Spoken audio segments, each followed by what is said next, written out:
portugueses descobriram o Brasil em 1500, ensinaram a fé cristã para os povos indígenas, uma fé mais correta do que a que eles tinham. Graças aos bandeirantes, o nosso território aumentou. Os indígenas foram importantes para que o pau-brasil fosse direto para Portugal. Tiradentes merecia morrer. Onde já se viu pensar em república? Os escravos trabalhavam dia e noite. O açúcar era o principal produto.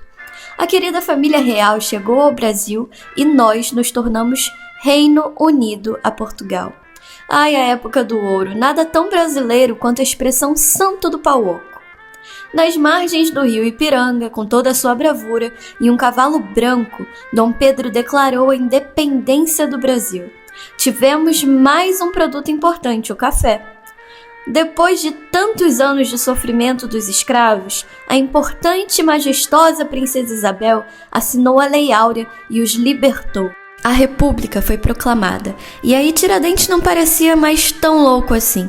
A borracha foi importante também. E quem não se lembra da majestosa Revolução de 30?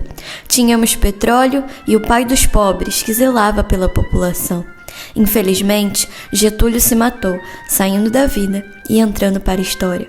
Houve modernização e muito mais coisas depois daqui. E a nossa história foi sim muito bonita.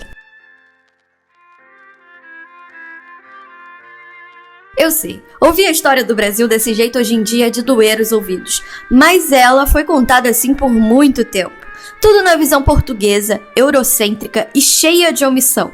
Os ideais cristãos sempre como os únicos a aparecerem e o único alicerce do correto. E para além da omissão, o mais tenebroso de todos, o esquecimento. É por isso que hoje eu tô aqui para te contar uma história diferente.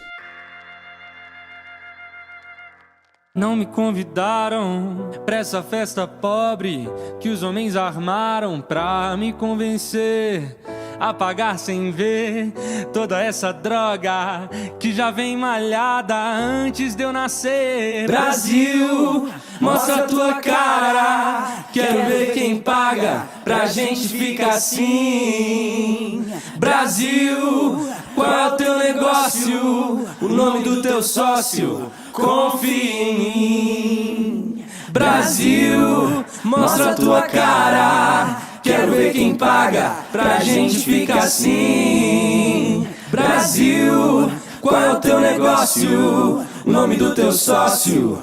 Confia em mim.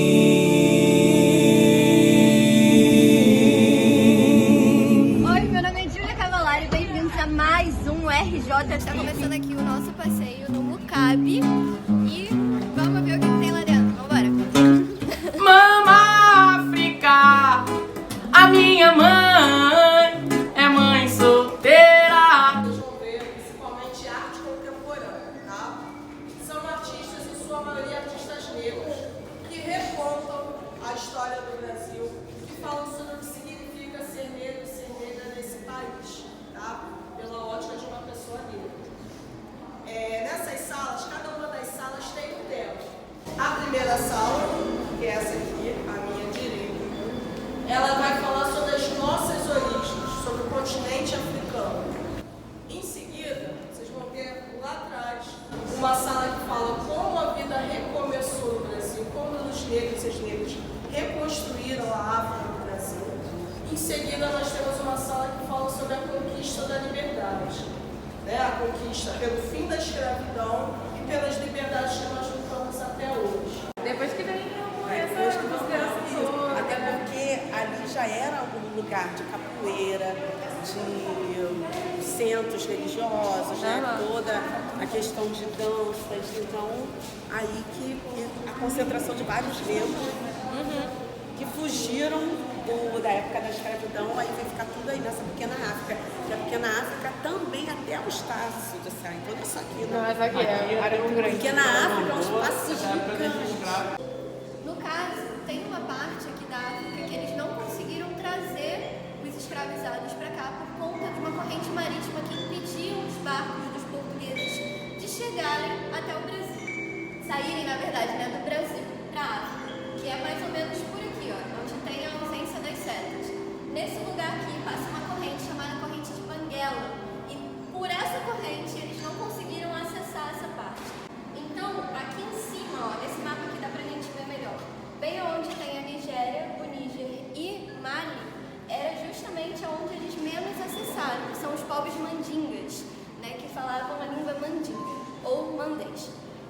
Aqui embaixo, ó, são os povos bantus, que aí a gente já teve mais influência aqui no Brasil.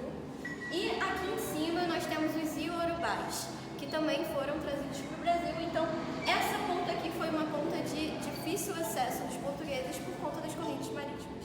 Nós temos uma estampa que é sensacional. Inclusive, veio a público com Lina da Quebrada vestindo uma blusa da Anastácia sem aquela máscara. A máscara da foto original impedia que os escravizados conseguissem falar e até mesmo então eles só permitiam que isso acontecesse no momento em que os senhores de engenho permitissem. E aqui nós temos uma representação dela completamente livre, sem máscara nenhuma. Um grafite sobre a revolta dos malês, que é uma revolta que acontece aqui no Brasil com os escravizados que eram dessa origem, né, que tem muita influência do Islã e também influência muçulmana. Uma parte ali mais ao norte da África tem uma grande influência muçulmana. Então aqui a gente tem uma representação muito bonita e ali nós temos uma referência provavelmente a Meca, onde vocês podem ver ali escritos árabes, que é justamente essa influência muçulmana que eles tinham. Podem ver, hoje em dia a gente tem uma reestruturação de termos que faz parte do revisionismo histórico. O que isso quer dizer? A gente dá uma olhada na história, revisa e conserta algumas coisas. Isso se chama revisionismo.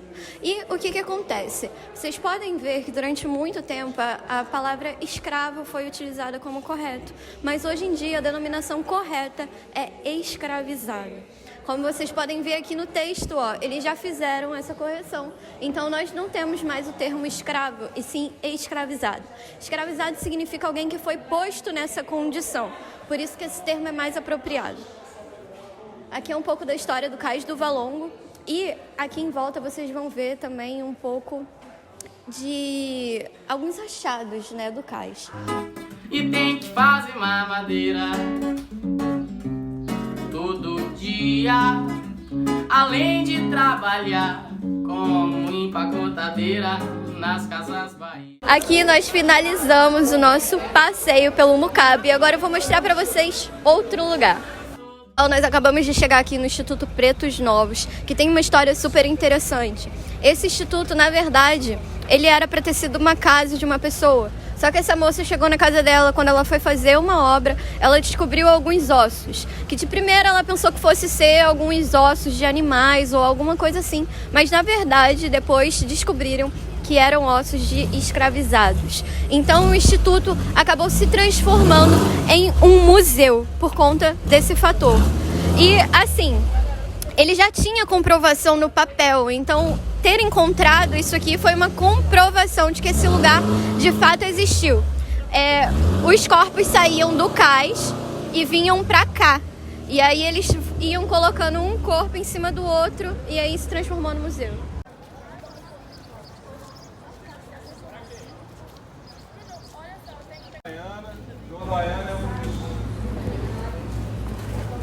É muita memória reivindicada aqui, né não, gente? Olha só, dá uma olhada em volta. Deram uma olhada em volta? Muita memória, né? Tony Fone Lara, Marielle, é Zumbi, Arlindinho, Leci Brandão. quem não gosta de Anastácia ali, Anastácia. Anastácia não se deixou escravizar. Não se deixou escravizar. Muita memória, né? Essa é a pedra do sal.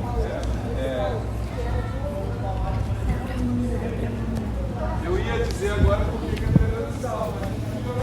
Alguém sabe por que é pedra do sal? Hein? Vocês sabem que o mar era aqui do lado, né? Aqui do lado era o mar. Hein? Vocês sabem que não existia geladeira, né? Até outro dia. E o sal era um produto, uma commodity muito importante. Inclusive, em alguns lugares do mundo, o sal valia até mais do que o ouro. Porque o sal era fundamental, não é só para temperar a comida, não, mas para manter, né, as carnes salgadas e tal. Você conseguia manter o produto por mais tempo. Não tinha geladeira, né? Então, é um lugar dos estivadores. Aliás, para construir isso aí, para subir o morro, deu muito trabalho, né?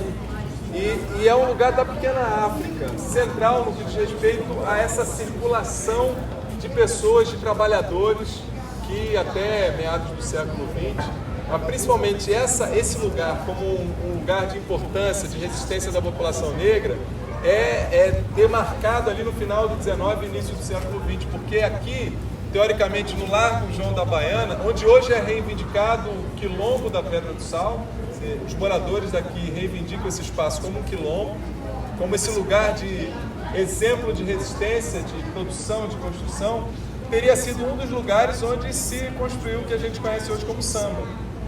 Há muitas manifestações musicais, artísticas, culturais da população negra ao longo do século, final do XIX, início do século XX, mas muitos historiadores, né, e alguns memorialistas importantes dizem que o samba, como a gente conhece, teria sido construído aqui, até por isso o Largo João da Baiana, que é uma homenagem a um desses mais famosos sambistas ali dos anos 1910, 1920, participa dos momentos que são cruciais para a própria compreensão do samba como uma produção, né, cultural, como algo a ser, inclusive, remunerado, né? Eu estou lembrando do Renan direto. Cadê o Renan?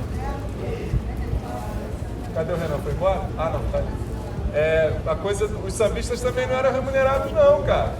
Pelo contrário, eram perseguidos, né? Havia todo um processo. O Buda, né? O Lucas contou pra gente que a capoeira estava até no Código Penal. Capoeiragem era crime, né? Era contravenção penal. O cara podia ser preso por estar fazendo capoeira. O samba também era perseguido no final do XIX, início do século XX. As diferentes formas musicais que vão resultar no que a gente conhece como samba também eram objeto de perseguição, de opressão, de repressão. E os caras não ganhavam dinheiro não, o cara fazia, circulava. Mas então, num determinado momento, esses caras, João da Baiana, o Donga, o Pixinguinha, um grupo importante, assim, dos mais importantes ali no início do século XX, vão começar a batalhar isso. Tanto que o primeiro samba é registrado em 1917, que é pelo telefone. Foi o Donga que registrou. Reza a lenda, foi construído coletivamente, o Donga malandro foi lá e pá, registrou. Mas não teria sido o único autor, não. Teria sido ali no quintal da Tia Seata, que teria, aqui atrás, na verdade, na Praça 11, que teria sido criado o samba, pelo telefone, mas é gravado pelo Donga em 1917. Talvez essa história aí tenha ficado um pouco meio mal na foto pro Donga, e aí deram o nome de João da Baiana pro Largo, talvez, que era parceiro dele, mas não se queimou no processo. A minha sina é transcender o habitual.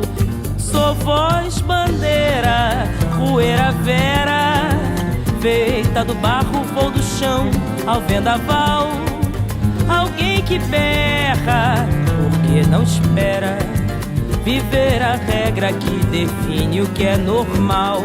Tempo é qualquer lugar, sonho é pagar pra ver. Sorrio que enfrento o mar, jorro gota malê, canto pra libertar. Corpo, alma, prazer, nem tente me calar, esse aí não tá pra nascer. Tempo é qualquer lugar, sonho é pagar pra ver. Sorrio que enfrento o mar, jorro gota malê, canto pra libertar. Corpo, alma, prazer, nem tente me calar, esse aí não tá pra nascer.